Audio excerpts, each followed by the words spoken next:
As the legislative branch of the United States government, Congress is responsible for proposing and passing the nation's laws. But in recent years, fewer and fewer laws have been making their way to the president's desk to be signed.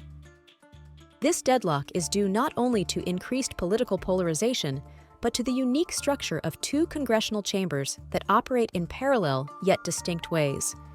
The concept of a bicameral legislature originates with the British Parliament, where the House of Commons was intended to represent the people, while the House of Lords has evolved to be seen as a body of experts to review proposed laws. America's founders adopted the model with a different idea. Since the nation began as a confederation of sovereign states, there was a conflict between representing each state equally and reflecting the greater contributions of the more populated states.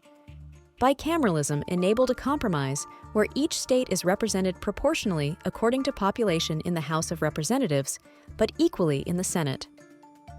Each state's total congressional representation also determines the number of votes they are given in presidential elections, giving voters in smaller states more impact.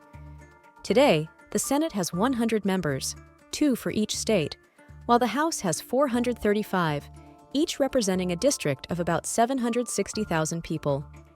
Each of the two chambers introduces and votes on legislation, but only the House may introduce revenue bills. House bills are introduced when they are referred to committee by the House Speaker, while Senate bills may be introduced by any senator on the floor. The two chambers also have different roles when it comes to impeachment. The House initiates the process and votes on whether to bring charges. The Senate conducts the trial by voting to convict or acquit. Another important difference is the filibuster, a maneuver allowing any senator to block a vote by drawing out debate indefinitely unless overruled by 3/5 of the Senate.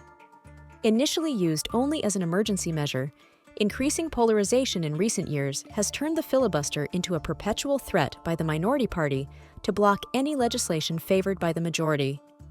In practice, this means that every Senate bill needs a supermajority of 60 votes to pass.